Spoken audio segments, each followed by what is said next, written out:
नमस्कार दोस्तों, स्वागत है आप सभी का आपके अपने YouTube चैनल श्याम जी की जीएस पॉइंट यूट्यूब चैनल पर। साथियों, आज की इस वीडियो में दिल्ली पुलिस भर्ती परीक्षा 2023 में पूछे जाने वाले जीके जीएस के अति महत्वपूर्ण प्रश्नों का प्रैक्टिस सेट लेकर के आया हूं, जो आने वाले दिल्ली पुलिस भर्ती परीक्षा 2023 में आपको हमारे इन्हीं प्रैक्टिस सेटों से आपको प्रश्न देखने को मिल जाएंगे। जैसा कि आप लोग जानते हैं कि दिल्ली पुलिस भर्ती परीक्षा 14 नवंबर 2023 से शुरू होने वाली है और जिसमें जीके जीएस के 50 नंबर के प्रश्न पूछे जाने वाले हैं।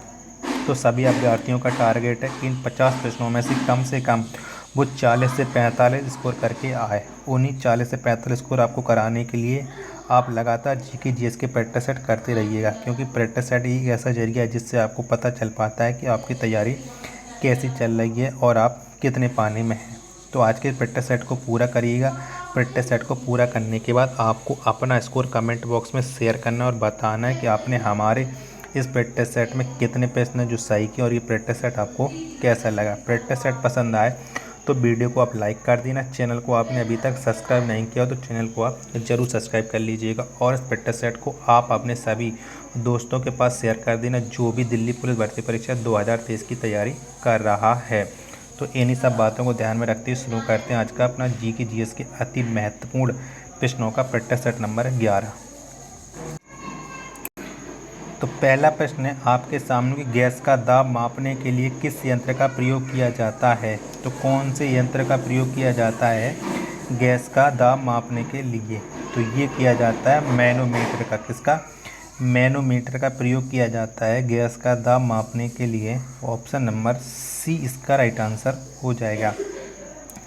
अगला प्रश्न है आपके सामने कि विजय घाट का संबंध किससे है। तो किससे है विजय घाट का संबंध, ये आपको बताना है। तो विजय घाट का संबंध है लाल बहादुर शास्त्री से। किससे? लाल बहादुर शास्त्री से। ऑप्शन नंबर बी इसका राइट आंसर हो जाएगा। न्यू बंडर्स स्टेडियम किस देश में स्थित है? तो कौन से देश में यह स्टेडियम स्थित है, ये आपको बताना है। तो न्यू बंडर्स स्टेडियम ये स्थित है दक्षिण अफ्रीका में। कहाँ? दक्षिण अफ्रीका में ये स्टेडियम स्थित है। तो इसका राइट आंसर हो जाएगा ऑप्शन नंबर डी। अगला प्रश्न है आपके सामने कोझिकोड बंदरगाह किस राज्य में है। तो कौन से राज्य में है कोझिकोड बंदरगाह? तो ये है केरल राज्य में। किसमें? केरल राज्य में है कोझिकोड बंदरगाह। ऑप्शन नंबर सी इसका राइट आंसर हो जाएगा। अगला प्रश्न है आपके सामने कि शांति पुरुष के रूप में कौन विख्यात है। तो कौन विख्यात है शांति पुरुष के रूप में? तो ये है लाल बहादुर शास्त्री। कौन? लाल बहादुर शास्त्री हैं शांति पुरुष के रूप में विख्यात। ऑप्शन नंबर बी इसका राइट आंसर हो जाएगा। अगला प्रश्न है आपके सामने कि तटरक्षक दिवस किस दिन मनाया जाता है। तो कब मनाया जाता है तटरक्षक दिवस? तो ये मनाया जाता है प्रतिवर्ष 1 फरवरी। कब? 1 फरवरी को प्रतिवर्ष तटरक्षक दिवस मनाया जाता है।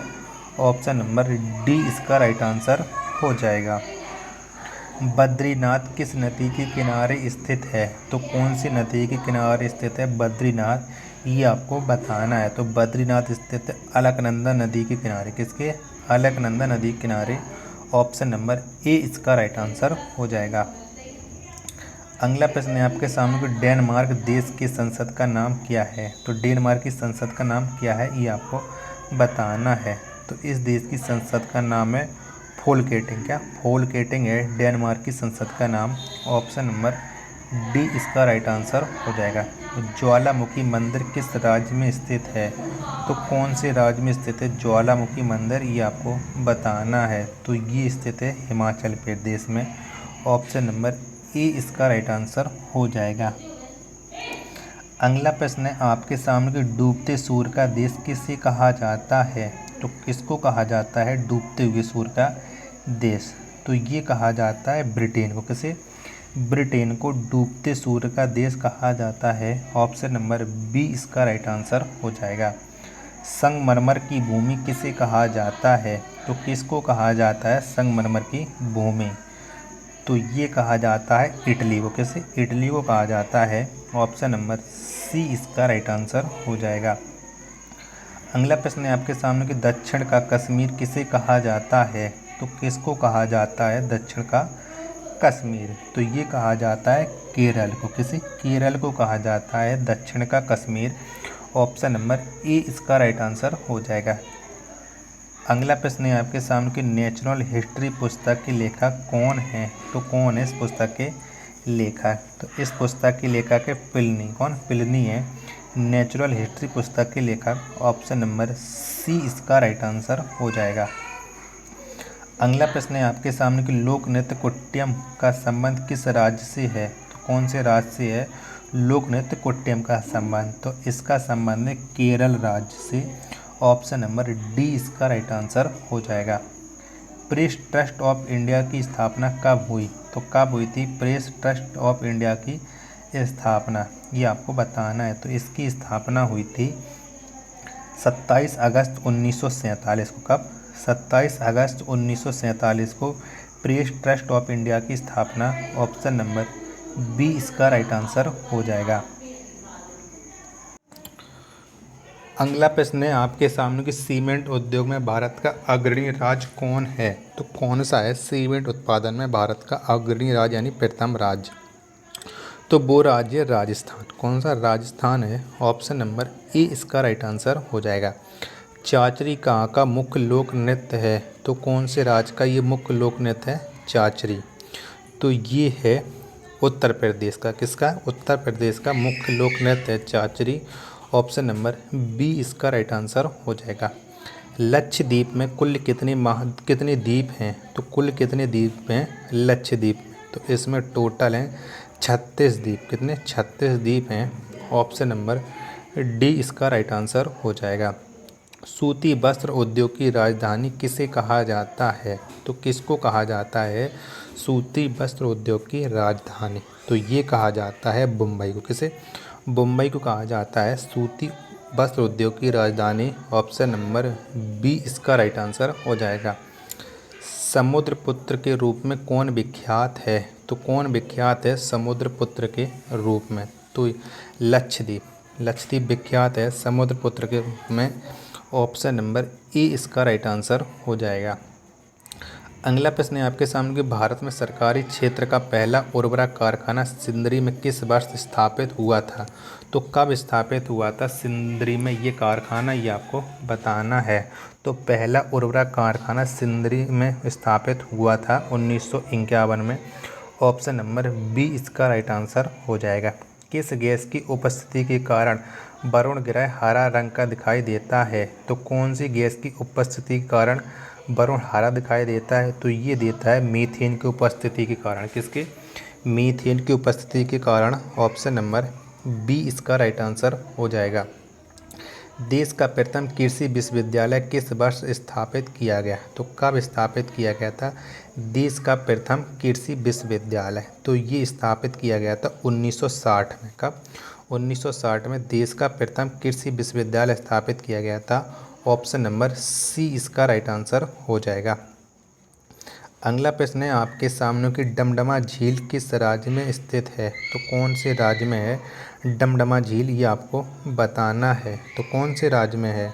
तो जो डमडमा झील है ये भारत के हरियाणा राज्य में है। ऑप्शन नंबर डी इसका राइट आंसर हो जाएगा। विश्व इतिहास की झलक पुस्तक के रचयिता कौन थे? तो कौन थे विश्व इतिहास की झलक इस पुस्तक के रचनाकार, ये आपको बताना है।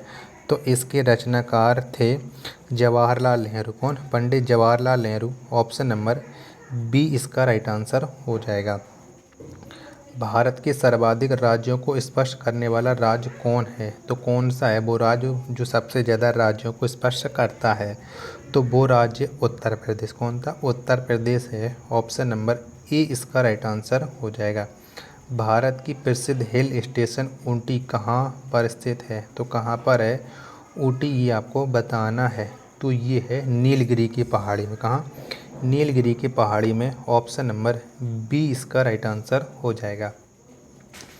अगला प्रश्न है आपके सामने कि किस देश की स्थलीय सीमा भारत से लगी सबसे लंबी सीमा है? तो कौन सी देश की सीमा है जो भारत के साथ सबसे लंबी है, ये आपको बताना है।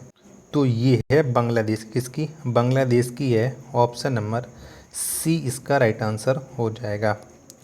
अगला प्रश्न है आपके सामने कि ताजमहल का निर्माण कब हुआ था। तो कब हुआ था ताजमहल का निर्माण, ये आपको बताना है। तो ताजमहल का निर्माण हुआ था 1953 में। कब?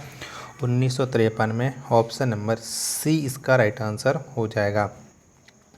अगला प्रश्न है आपके सामने कि राष्ट्रीय स्वयंसेवक संघ की स्थापना किस वर्ष हुई। तो कब हुई थी राष्ट्रीय सेवक संघ की स्थापना? तो इसकी स्थापना हुई थी 1925 में। ऑप्शन नंबर बी इसका राइट आंसर हो जाएगा।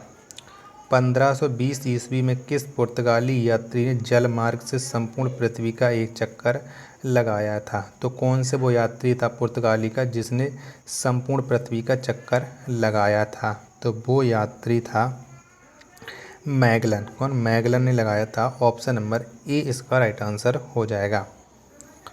अगला प्रश्न है आपके सामने कि भारत से कितने देशों की सरहदें मिलती हैं। तो कितने देशों की सीमा लगती है भारत के साथ, ये आपको बताना है। तो भारत के साथ कुल 7 देशों की सीमा लगती है। ऑप्शन नंबर सी इसका राइट आंसर हो जाएगा। समुद्र पार भारत का सबसे निकटवर्ती देश कौन है।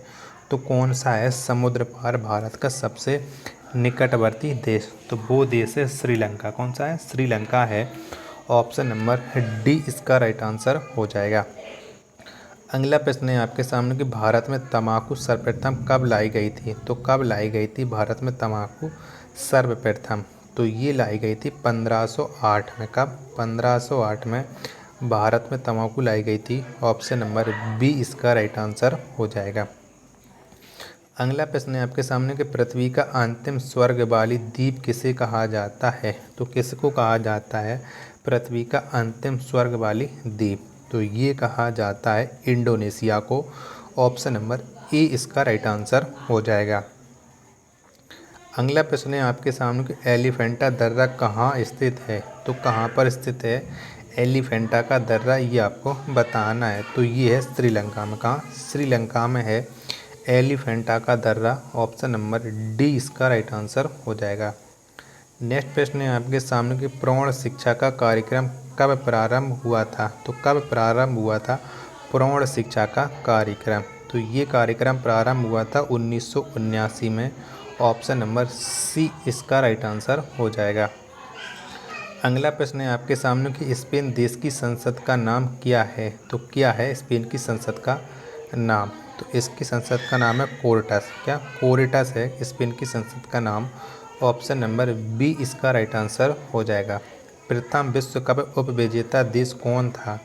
तो कौन सा था वो देश जो प्रथम उपविजेता रहा विश्व कप में? तो वो देश था ऑस्ट्रेलिया। ऑप्शन नंबर ए इसका राइट आंसर हो जाएगा। अगला प्रश्न है आपके सामने इनमें से कौन वाटर गैस है। तो कौन सी है इनमें से वाटर गैस, ये आपको बताना है। तो वाटर गैस है CO+H2, ये वाटर गैस है। ऑप्शन नंबर सी इसका राइट आंसर हो जाएगा।